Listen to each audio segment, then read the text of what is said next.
Thanks everybody for taking your precious time and being on this call with us. We are really, really excited about what's going on at Dragonfly.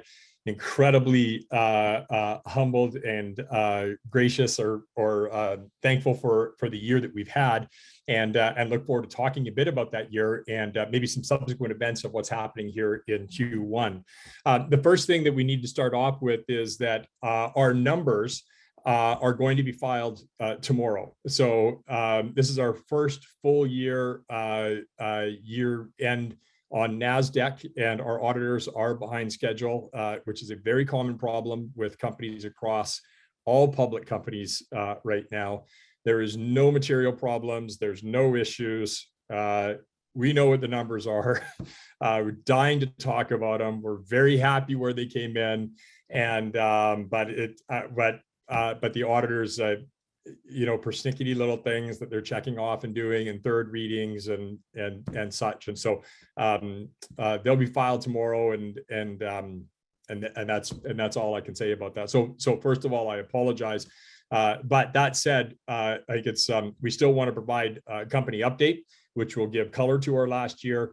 We'll also be able to talk about some of the incredible subsequent events that are ongoing right now in Q1, and certainly we want to be able to take your Q&A. So thank you for your patience, and thanks for your trust in being a shareholder at Dragonfly. So basically, Dragonfly is, as I've said many times, the often referred to and likely is the oldest commercial drone manufacturer in the world. And one of the biggest questions that I get is, if you guys are the oldest in the world, why are you still such a small company? And both, they'll say, both you and Cam, or you and Scott, Cam, have built companies that have been billion-dollar market caps with hundreds of millions in revenue before, and you've got this tiny little revenue company. Why is it taken so long to get there? And the reality is that today the drone industry is a $20 billion industry. But what most people don't realize is that 97-ish% of that industry is military, right? And a couple percent of that industry is consumer. And then a percent or two or three maybe is commercial. And so it's really, this is a very unpopular thing to say in the industry, but it's really a very small industry up until now. And so while we've seen the likes of Air Lily and Airware and 3DR and GoPro, multi-$100 million investments with people like John Chambers as the chairman, and the biggest names within the biggest VCs in the world having backed them. All of those companies have been in the commercial space in the last 15 to 20 years. All of those companies, at least once, have tried to buy Dragonfly, if not multiple times. And for any number of reasons, we ended up not selling out, which is more luck than anything. And we're here today, and they're not. And the reason that we're here today and that they're not is because they came in with huge investment into the space and expectations to service a commercial market that just wasn't there yet. And so they had expectations to hit scaling numbers and revenue, and they had to put that money to work. And so they routinely started making cheaper and cheaper drones to try to compete against the Chinese equivalents, the DJIs, which are light commercial drones and great consumer drones. And every single one of them could not compete in that market. You've got a Chinese-made product with incredibly low labor costs, subsidized company, 10,000 engineers, well done, well-made products, like fantastic company in so many regards. And that's why so they all dwindled away and they just couldn't survive. Now, Dragonfly, on the other hand, we're a private company. We had to make our monthly nut. We had to make payroll. We had to do those things. So we generally survived on either selling into public safety or doing, selling into different industries that would approach us where having a North American made drone or having a drone that had greater capabilities was important, right? Greater reliability, et cetera, et cetera. Or we would do contracting for military contractors.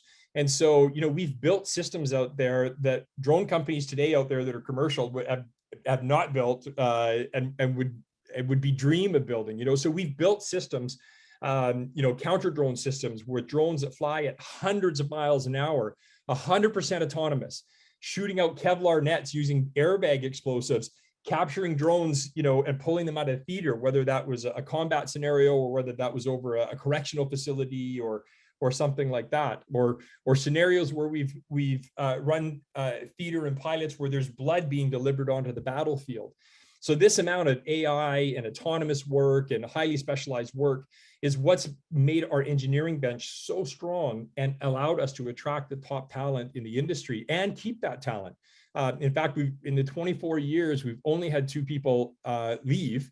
And one was kind of by retirement, was by retirement a few weeks ago, and one, Google got one of our engineers about 5 years ago. So, and every time we've tried to be acquired by one of these other, drone companies, it's because they really wanted our engineering bench and the IP that we have. And so, but here's the difference, and here's what's happened is that, basically 2 years ago, the FAA came out with very clear rulings about what was going to be happening in the industry. And so we had guidance, real clear guidance for the first time about beyond visual line of sight, which is the key regulation that scales the commercial industry, right? And operation of drones over populations, both day and nighttime. And with those 2 pieces of regulation put out there with clear guidance on what we can do today and where they're going to take it, literally, my time went from spending my days either, helping design solutions and selling, like every single day on the phone, selling, going, everything was outbound for us, to within 2 weeks, everything was inbound. And everything now is absolutely inbound. And since that time, our revenues have doubled every single year. And the reason they haven't more than doubled is we've just been building capacity, whether that was resource capacity, whether it was manufacturing capacity, distribution capacity. And, we were very fortunate to do some financings last year to get public on NASDAQ and to have a balance sheet and a capital base that have allowed us to build that capacity to start to meet demand. So last year we doubled in revenue. If you look at our last 3 quarterly filings, you'll see that we were on track for that same kind of trend for this year. And I feel really confident that saying that next year will more likely than not, in my opinion, all things being equal, be able to double revenue over what this revenue is going to be. And I cite, our November announcement where we had 1 contract for $9 million. And that's $9 million of reoccurring revenue for 3 years, where we're producing 50,000 drones just for 1 customer. And our pipeline is absolutely jammed. We are in an incredibly grateful and gracious position to get to pick and choose our customers today. And believe me, after a decade plus of having to fight for every single customer, this is an incredible space for us to be in, and we don't, we're not taking it for granted. And so we continue to move forward, but that's really why we have been a small company. But the advantage here is that we've been a small company. We have an incredible portfolio of IP. We have an incredible engineering bench. We have as much experience in building incredible drones and mapping systems and autopilots and hardware and software and AI as any large company out there could imagine happening. But it's because we ran a very pragmatic business for years and years, and we had to, we had to put food on the table every single day. And so we still have that mentality in our management infrastructure and in our ethos. And so while we are doubling, we're going to continue to double and us in management, if you look at the pedigree of our board, we're out to build $1 billion company plus, and we're out to build a company that is going to be the number 1 or the number 2 player. And I feel confident saying that, at this point, we're on track. Now, there's some great competitors out there and some great comps. And I think that's really important because it helps validate the entire industry. I can also say that we don't have one piece of work in our pipeline or one whip going on that was a competitive situation. And I would hazard to say that the other drone companies are probably in the same situation. None of us have run into each other or seen each other. So that won't last forever for sure. But certainly for the next, at least, 18 months, if not 24, I would suspect that will continue to be the case. So, that the industry is growing to a $43 billion industry by 2028. There's all kinds of different analyst reports that cite this. Now, to be clear, I've never believed these reports because, I've read them before about how big the industry was and everything that was going on. And I was like, everybody's going, bankrupt, and we're struggling every single month to make sure we hit our numbers and do all these things, and we're not doing billions or hundreds of millions in revenue. So I don't know where all this industry stuff is, but I can say unequivocally for the first time, I do believe these numbers, because there's every day there's inbound that we just can't take on, or that, we get to select which ones we do get to take on. And of course, the stuff that we're taking on is solution-based business, higher margin business, things that help us build a strategic moat for our future verticals that we're current and future verticals that we're going to be serving. We're not doing one-off manufacturing for things. We're not doing low margin, low-end consumer drones. We're not, things. It's got to be special for us to take us on, and I think we've got a runway of a few years for sure to be able to continue to do that. So, just a quick bit of review. In the 90s, we were building hardware. In the 2000s, we were building hardware and we were doing software, mapping systems, autopilot systems. We were building applications for customers, and we were doing sensor work. And then, as we moved into the late teens, it really became more about autonomous work and AI. And, ultimately the future of the drone industry, whether it's, delivery or whether it's entertainment or education or any part of it, is really all going to be data driven. And so our ultimate focus is really all about data. I would hazard to say, for a number of different reasons, that in 3 to 5 years from now, Draganfly will always be known as a drone company. We're always going to make great drones. We're always going to service our customers in that way, but nothing collects data better than a drone. Nothing. Like, we can put a drone up, and within 5 minutes we can give anything from down to centimeter mapping, to traffic patterns, to sound analysis, to carbon emission analysis, to visual recognition of things, to vital signs of people, to in 5 minutes. Like data on a drone is just so unbelievable and game changing at what it's going to do. And so in 3 to 5 years from now, I think we will be a data company. We'll always be known as a drone company because that's the primary collection point. But we will own that entire data chain, so that we're not just collecting the data and building specific sensors and AI to collect that data for our customers, but we'll be housing and helping analyze that data as well. And that's where we really see the future of the drone industry. And again, whether that's in delivery or whether it's in industrial inspection or whatever, at the end of the day, it's really all about that data and how your AI can utilize it.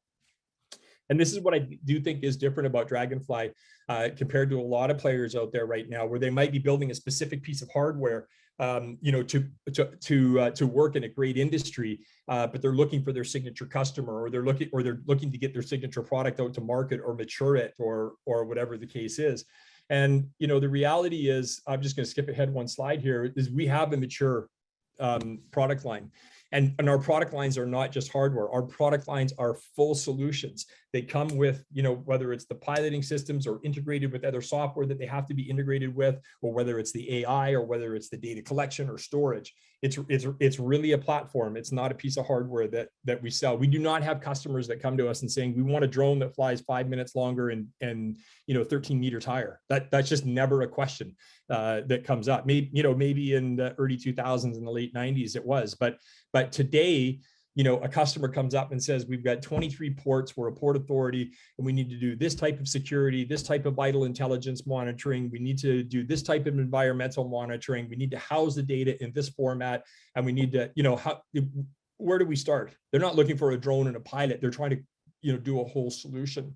And a great example of this, was a couple of years ago. We had a client come to us, and they were looking to be able to do recognition of social distancing and face mask wearing, because this was the epicenter of where the COVID outbreak had sprung from in New York. And so that particular sheriff's office asked if we could design this into our systems, and we did. And so they were able to change policy. They were able to readdress resourcing. They got incredible data about, what signage worked, and they were able to give good stats to their council, and it worked great. And one of the officers at the end of that deployment, she said, what would be really cool is if you folks could detect COVID-19. And we all kind of chuckled. But later that night at the motel, we were working on the problem. And less than 9 months later, we came out with a product that was commercialized, that would allow our drones right? Or any camera to be able to read the vital signs. So it can read your heart rate, your respiratory rate, your blood pressure, your blood oxygen level, your heart rate variability.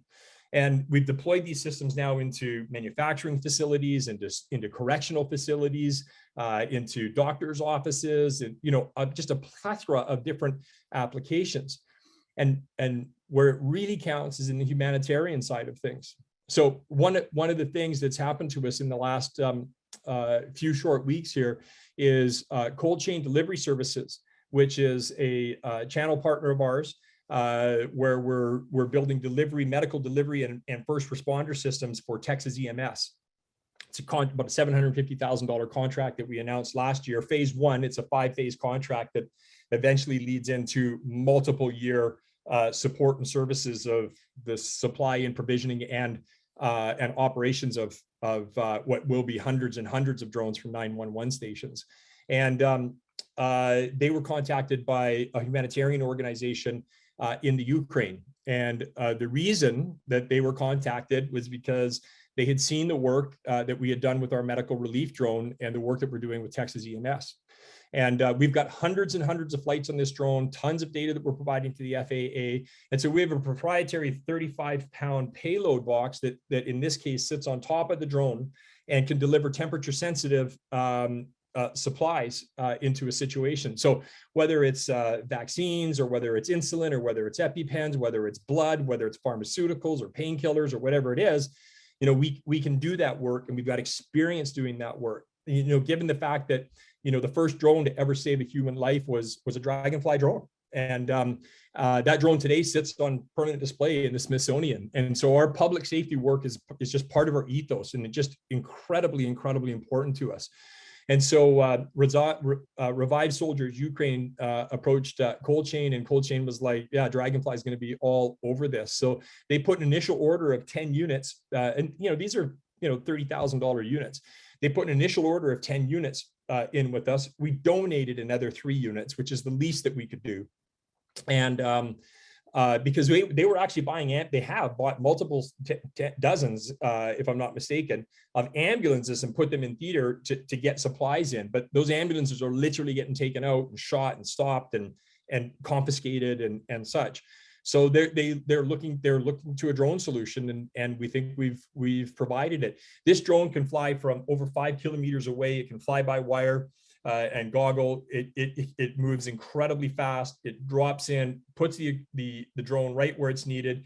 It's about a 3-second release to pull out the thermal pack, and so that either the survivors or the people on the ground can get that and get out of the way as quick as possible, and then that drone can get lost as quickly as possible. And the question I get is, what if the drone gets shot down? And it's like, who cares? Send another one. What if it gets shot down? And it's like, send 10 more. Like, it just doesn't. Like, these at 30 grand, to save a life, who cares about what it costs when the ordnance alone, or the missiles, or just the plain ordnance or shells that are used to hit that building or take those people out or crush a neighborhood, one of them costs 10 times this, so, or multiple times even more than that. So who cares? You swarm the place with 50 drones. Like, you're going to get equipment in there, and you've got people 5 kilometers away doing it, and you're doing it with drones that are made with the security that Draganfly provides. We have footage of Chinese-made drones where a pilot will have the drone, land the drone, and literally seconds later, it's hit by a missile. It's unbelievably disturbing footage, and so. Organizations over there were literally going to Amazon and buying drones just to try to get thermal cameras so they could see survivors in buildings. And of course, they've had to abandon all of them now because both the controller, whoever has the control, and the drone can be targeted. And that's absolutely not the case with Draganfly, which is also why North American made drones and the security and the amount of time that we've made drones, the amount of military clients that we have is so incredibly important to this humanitarian effort. I just got to throw it out there that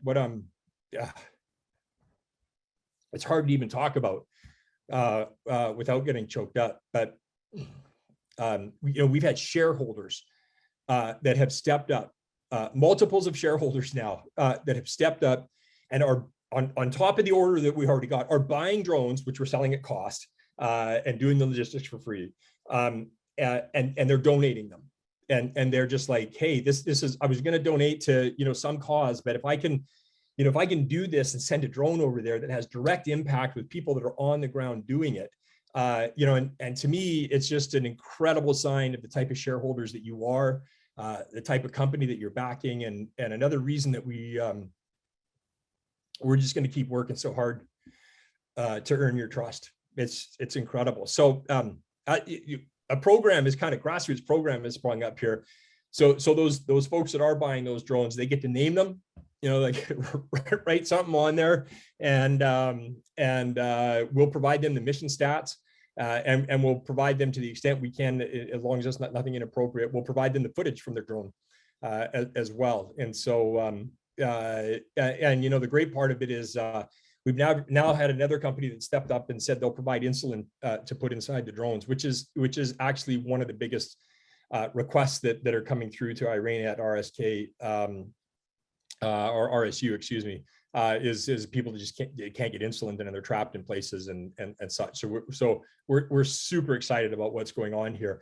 Now, the other great part about this is this advanced our product release, this particular product release. We're releasing 5 products this year, including everything from secure brand new North American made LiDAR systems right through to heavy lift systems and a couple of other things that we'll announce coming up. But this particular product has now been rushed into market, which is great. And quite frankly, the inbound from multiple parts of the world for this humanitarian drone now is off the chart. And so, it's been a, we want to give everything we can, and it's already giving back to us in terms of inbound sales leads and stuff, which was never the intent, but it's an unintended and unexpected consequence that's coming out of it, and we're really excited about what's happening there. Just talking a little bit about Q4. We were excited in Q4. We closed a contract to do a bunch of spraying of our proprietary disinfectant with our drones at CES, which was a big success. In particular at the government conference that's at the tail end of CES, which was really successful for us. And we're still not even able to, we followed up with all the leads there, but it's just overwhelming trying to get to everybody.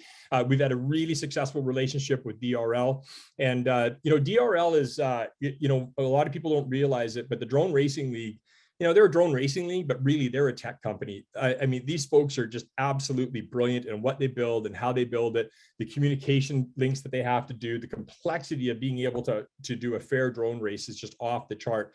And, what's really interesting is DRL gets a lot of inbound requests to, hey, how do you do this? Or how do you build that? Or can you build this for us? And our relationship and the lab that we're building with them, while the intent is to take the innovation and then commercialize it, which we were doing, and we'll talk a little bit about here in a second, the unexpected and unintended consequence, which has been incredibly beneficial to us, is the biz dev opportunities that are coming to us because of our association with DRL, and companies coming to them because of their expertise in technology, and then really just saying, hey, you should talk to our partner, Drone Racing or Draganfly. So I want to throw it out again to DRL for being such an incredible partner and letting us be a part of something that they do, and they do so well. Like, I mean, I learned a ton from their management team, because they are, they all just seem so congruent and aligned. We've continued our partnership with Alabama State University. So along with our kiosks that are in there, and again, they've had the lowest COVID rates, and they sailed through the latest surge and everything else. Dr. Ross there is just such an incredible leader. We did spraying for their season, and again, they've just seen so many financial benefits, all the way from things like lower insurance rates and higher enrollment rates and everything, because of the stance that they took with ASU with COVID, and then actually deploying it and using our solutions with them on our drones and vital intelligence, artificial intelligence software. It's been great. But we have also launched a training program with them, and we've gone through our first cohort now and trained 13 pilots. A couple of which are going to end up becoming Dragonfly people, we hope and we think, and they're the rock stars of those cohorts. And with the employment crunch, this has been fantastic. But it's also a moneymaker for us. And so we're looking to roll this out through all the HBCs if possible. And we'll run a couple more cohorts. There's 100,000 jobs that are going to be required between engineers and pilots over the next 5 years.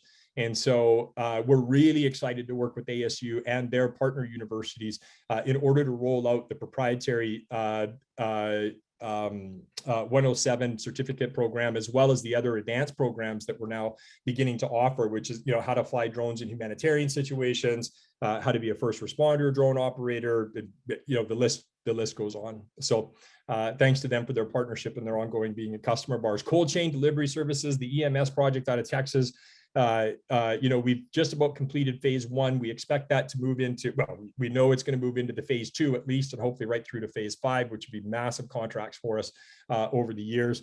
Unexpected benefit is the incredible work that they brought to the table to allowing us to work in the Ukraine. Of course, Cold Chain, their parent company, is one of the largest logistics providers into the DoD and NATO. In fact, they provided, Cold Chain provided all of the vaccines storage and delivery in the state of Texas for COVID, and for the city of Chicago and a number of other places. So a great partnership there, and thanks to them.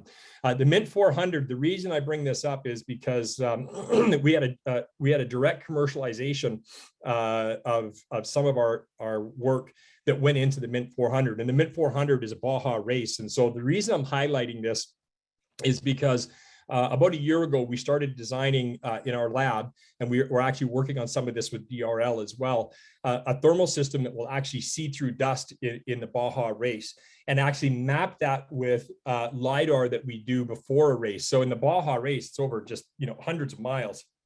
And so we'll actually fly LiDAR, map that in, combine it with a thermal system, so as they're running through these incredibly dusty provisions, they can actually see through the dust and actually down to the centimeter inch where they're at on the track.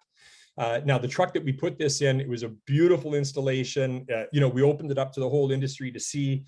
Of course, it's an incredibly influential industry. Most of these people that are running these trucks are billionaires, and this is for fun for them. So it's great exposure in that regard for us.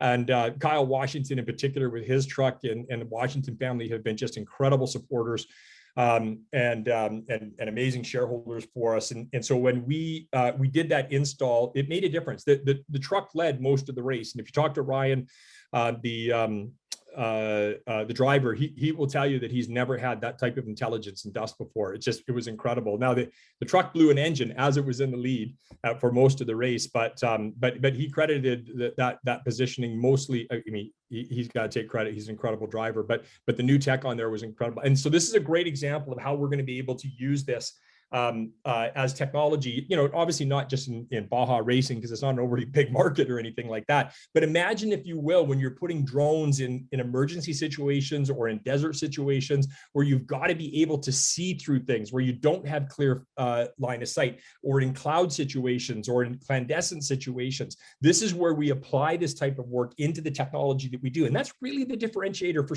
Dragonfly is that we're not, we know a drone can fly, and a lot of people can make a drone, but can you make a drone that reads vital signs? Can you make a drone that can see through a dust storm? Can you make a drone that can get through clouds, right? And support, either your personnel on the ground or whatever the case is, or give you eyes in the sky when you're a small unit or when you're in an emergency situation, almost regardless of the weather conditions. Now, of course, extreme winds and stuff are still going to be an issue, but we're working on a lot of stuff that actually dampens and increases the capability for these drones in those situations. But that's just how we think, and we have customers that want these types of requirements, and that's the differentiator. The reason that RSU came to us, or came to Cold Chain, was because we had the application that they needed. There's nothing else out there like it.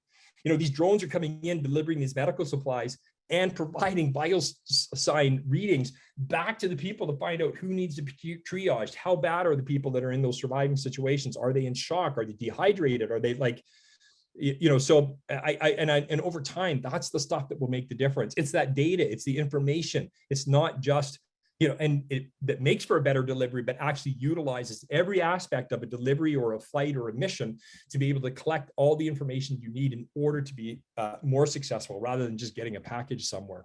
Fobi, fantastic partner to work with. They did a number of events this year with their event check-in system, and utilizing our vital intelligence software. We're really excited about some very big things that are happening in that space with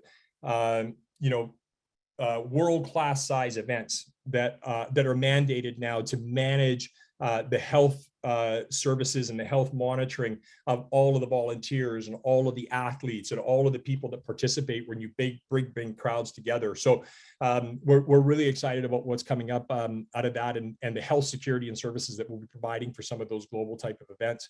And we, a couple new sheriff's offices have come on board with us with new drones and utilizing the vital intelligence kiosk systems for check-ins at their jails or intake. And things like that, and there's two more than I could list here, but just wanted to give a sample of it.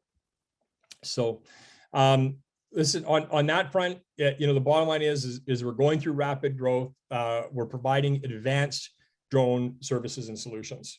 We're in a heightened regulatory environment, which is a benefit to us because of the amount of time we've been in at this, the amount of drones that we've had certified compared to other companies, the relationship that we have working with the regulators, and because we're very, very comfortable working with government agencies and 911 and sheriff's departments and stuff. So the more regulation, even though it's very friendly right now, the more regulation, the better in terms of a moat or a barrier to entry from competitors for us.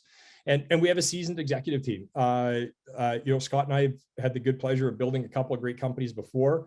Not everything's been successful, but on par. I mean, we've had a couple of knock it out of the parks, and this in my opinion is another one. And quite frankly, this is probably the most meaningful one, especially considering the events of the last month and the type of work that we're getting to do. But if you also, again, look at our board, if you look at gentlemen like Andy Card, the former White House Chief of Staff and Secretary of Transportation, John Mitnick, the former GC of all of Homeland Security, Julie Myers, who ran ICE, the list goes on.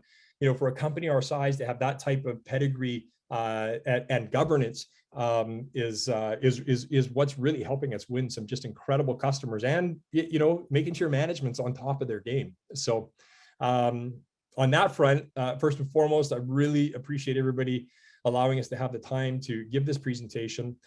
Certainly, as we release our numbers over the next 24 hours, if you want individual follow-up, check with Rolly. We're happy to do one-on-one calls with the analysts and institutions or shareholders to run through the numbers. Again, there's nothing material in terms of any problems at this point. It's just a late filing on the auditor side of things.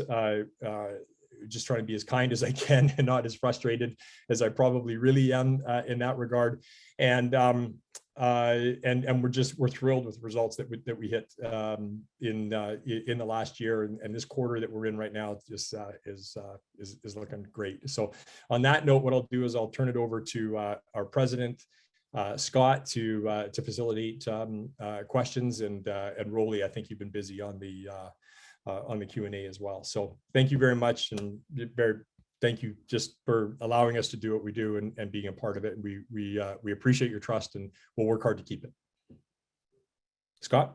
Yeah, thanks, Cam, and thanks everyone who has sent in questions. We've had a number of questions who came in prior to the call.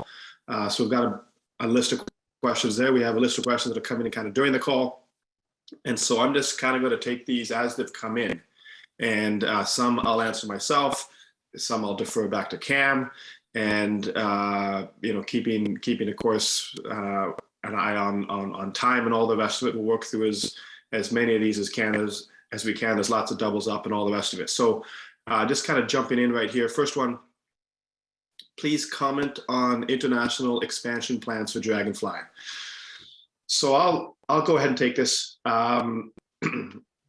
We over the last 5-6 months, we've had a number of international initiatives that have come our way, opportunities that have come our way, things we've looked at, things that we've passed on. we were invited down to Bahamas a couple of weeks ago to look at putting together an inter-island kind of delivery network. There was a bunch of media that came out from Bahamas, local TV and radio and so forth. And so that's just an example of it. There's been other islands that we've looked at, as well as other things international. One of the advantages, of course, of international opportunities is a slightly less regulated environment in terms of what you can do, where you can fly drones, flying them further distances over people and things like that. So there are opportunities that come at us for sure. There's opportunities that we're looking at. I think we should be able to come up with announcements that are a little more material and update and shareholders and kind of the plans as we work our way through this. So I don't want to get too far into that, just to say that certainly international markets outside of the North American regulatory environment, something that Draganfly has been looking at for a long time. And over the last 4 or 5 months, actually, we've made some significant traction with regards to customers, opportunities, different levels of service that we can provide in generally island type countries, but also other countries that aren't islands. So on that one, it's a great question for all kinds of reasons, but just bear with us in that one. And Scott, maybe not to give too much color, but you know, that was a very big initiative. There were, you know, dozens of agencies, dozens of dignitaries, dozens of, you know, government officials that were there. It was you know, invite only. We were the only company there. We were completely well, I wasn't there, you got to go, but you got to go. You know, I don't want to overstate it, but at the same time, you know, we're not chasing every opportunity out there, you know, because there's thousands of them. But when there's that type of an opportunity with an international organization that set this up and invited it, and government invited you, you know, those are the things that we're putting effort into, because they have the right size and scale that can meet the expectations that we want to build in terms of a company. But anyway, I just wanted to add that you know, it was an incredible job and a big deal that what you and Paul Mullen pulled off down there. Yeah, that's a good point. These initiatives are typically government sponsored, government insight invited, and it's with ministries of forestry, transportation, environmental, Coast Guard monitoring as an example. So yeah, it's a very it's a good point there, Cam. Another question that's come in from a couple different people here. With global supply chain constraints, how does that affect what you guys are doing with regards to chips and things like that? Cam, why don't you go ahead and take an answer to that, and maybe I'll comment afterwards. Yeah, so certainly over the last year and a half, we've been building up our capacity and our manufacturing capacity in order to you know, meet the demand and such. And so we've seen our delivery times, you know, we haven't been talking massive volumes. So the supply chain, and we had decent inventory. So our supply chain really hasn't been as big an issue for us. And we are, you know, feeling that now, just because the size of our orders are growing, and the supply chain, you know, in some aspects is not getting a lot better. Like, it's still lagging. So that said, we're still kind of within that. We're not in an ideal time frame for delivery.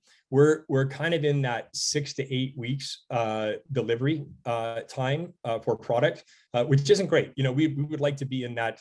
You know, and we're not a come in, buy it off the shelf type of company. But for the most, but you know, so you know, but within a couple of weeks, we would like to be able to deliver any product anytime, and that's just not entirely possible right now with the supply chain. I guess the leveling factor is it isn't for anybody right now. Now, I think we've been probably less affected by it because we've been in this scale up rather than already at scale scenario. And the other aspect of it is that a lot of the stuff that we do has a longer lead time up front, because we're doing a lot of design, engineering, integration, workflow management, business process. You know, how do the drones fit into the airspace?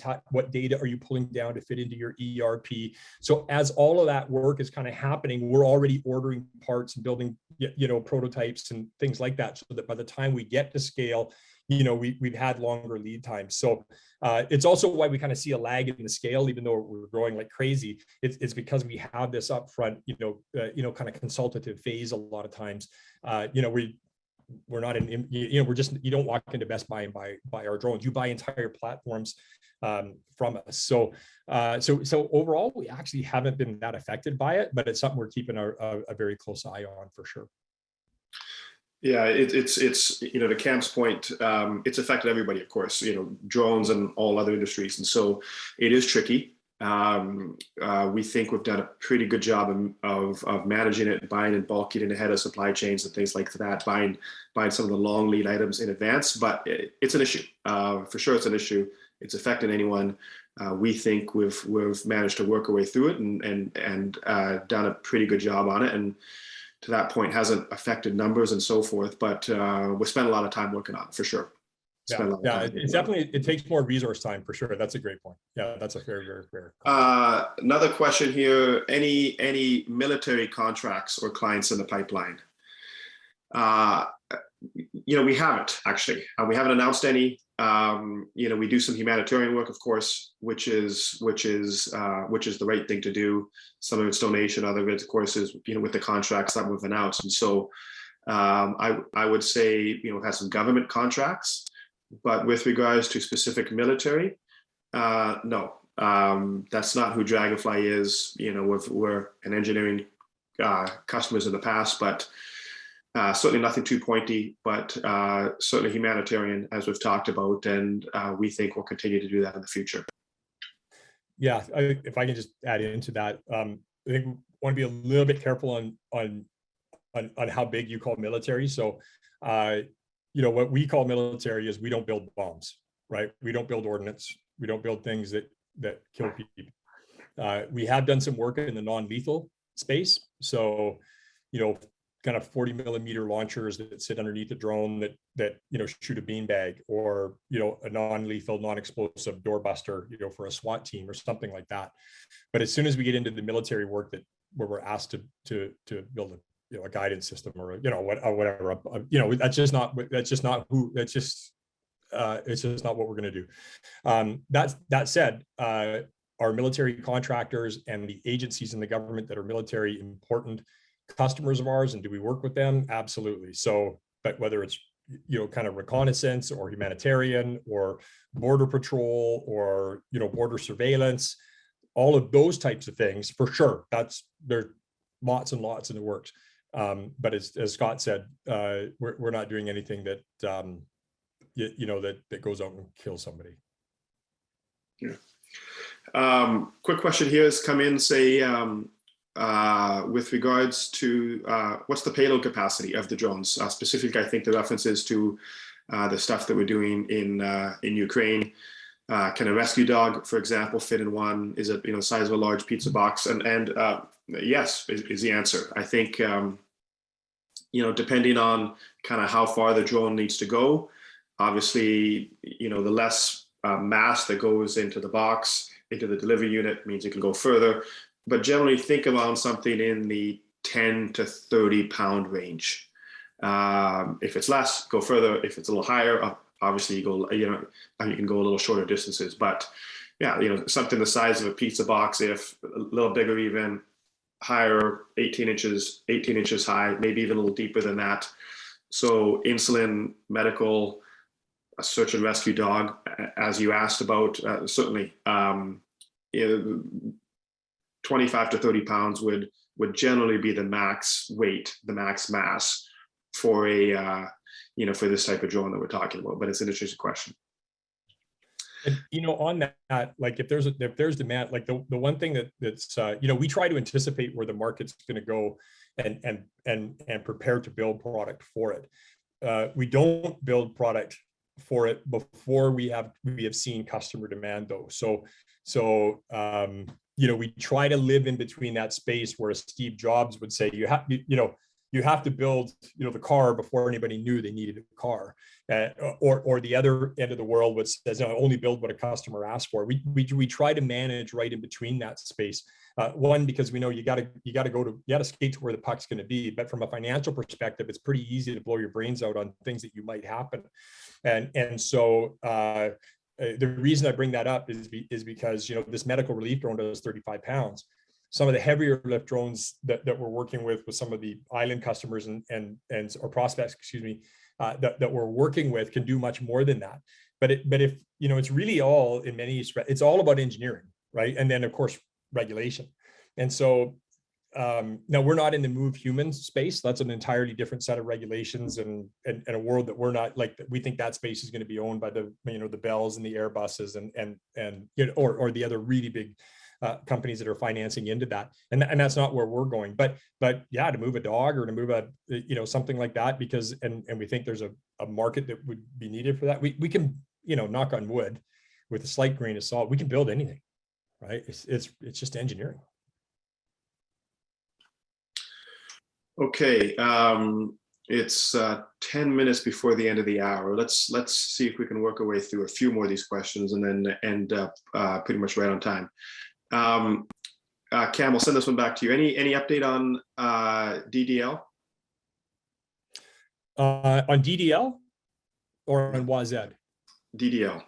Yeah, DDL. Well, so we're in the process of tooling right now. We expect to start production in December. So if things go, kind of according to plan or a little bit better than planned, we'll be into shipping first units in Q4. It's going to be questionable whether we can recognize the revenue quite in Q4 or not. But other than that, it's on track. It's not other than that. It isn't. That is the plan. It's on track. We've done a bunch of work. Design work, all the designs have been approved.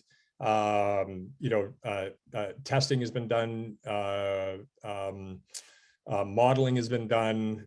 Tooling is in process right now. There's some specialized machines that we had to build and create for it. So yeah, we're really excited about it. We think not only because it's a great $9 million a year reoccurring contract and 50,000 drones a year that we're putting out, but it also really demonstrates to our other customers how we can make something entirely strategically differentiated for them. Like they will have a product in the market that nobody else will be able to compete with, and they're not going to be able to go get it somewhere else unless people are willing to do that engineering and do the special tooling and build new machines and all of that type of stuff for it. So I'm as excited about it to demonstrate to our customers our capabilities and commitment that we can make and strategic differentiator we can provide to them as I am about the revenue and the margin in the deal. And they're a fantastic company to work with too.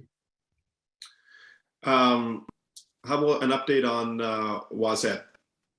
Yeah, so we announced. I thought it was maybe in Q1 here, or maybe it was Q4. We announced that we finalized our deal with WAZED.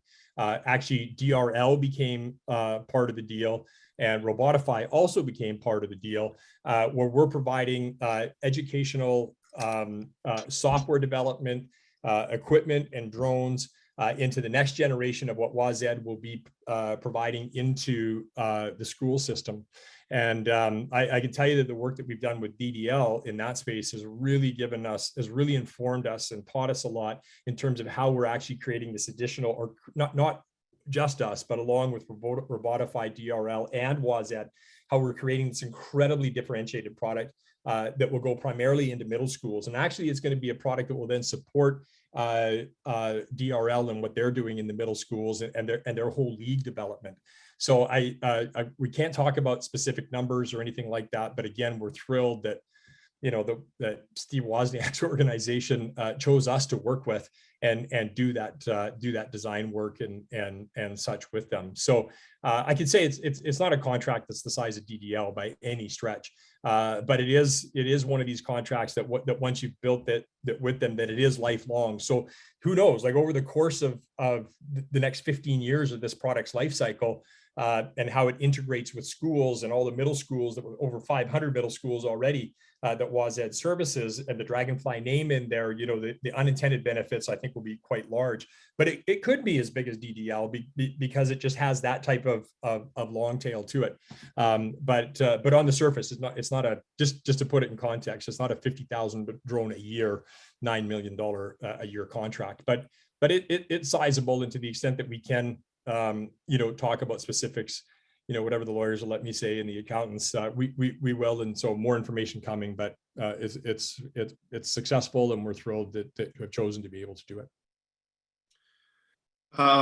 Yeah, we've had a few dozen questions come in, so unfortunately not gonna be able to answer all of them, but we'll take a couple more. Do you see opportunity for more delivery drones outside of Ukraine? And the answer is yes, of course. We've talked about some of those, some of the initiatives that we're doing here in the US with cold chain.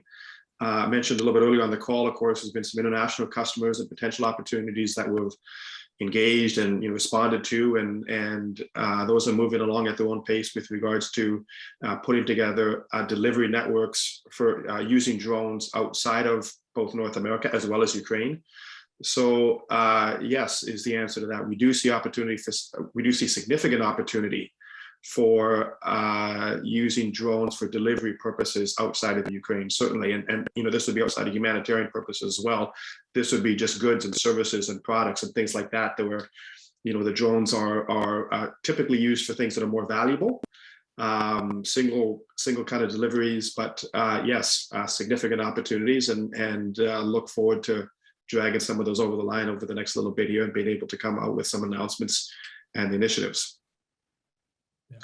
Hey, Scott, there's some great questions here. I'm just dying to answer them online, but I know I can't do 3 things at once, even though I tell everybody I can.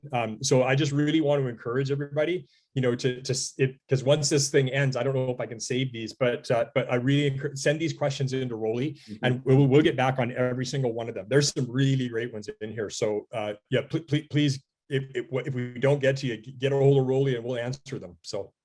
So 100%, right? So send them into our investor relations line, email them in. We'll get back. We'll be on top of them for sure. They don't need to all come in at one day in our shareholder call here. So why don't we take one more? Cam, I'll send this one back to you. And any new vital intelligence? What's the update on those kiosk customers? Things that are kind of working their way through without getting too far ahead of ourselves. Any thoughts on that? Yeah, so we're finding a great market in the correctional facilities market, in the sheriff's department market, and in manufacturing, where they have people that are all coming together, and they need to make sure that they need to read the ROI on making sure that their population is healthy and stays healthy is regardless of now that we're moving to an endemic from a pandemic, or we're preparing for the next pandemic or whatever. They just realize that that their corporate risk now, the pandemic risk is something that auditors even look at for these larger companies, and governments look at, and unions look at. So we're finding a really strong market in those particular areas for the kiosks. We're continuing to integrate the technology into other forms. We got a really cool company that we're working with overseas that works in the autonomous automobile and machinery space. And so yeah, they're just incredible company in the autonomy space.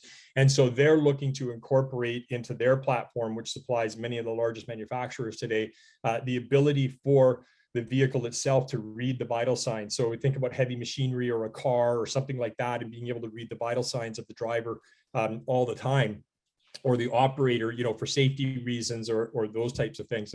And that's actually a direct result of the work that we've done with DRL, where at the Drone Racing League, we actually have the drone racers, our cameras are looking at them and providing live feeds on their vital intelligence, or on their vitals. So, as they're whipping through certain parts of the course, or if they're behind or if they're ahead, we can see what their heart rate is, what their respiratory rate is. The data is really quite incredible.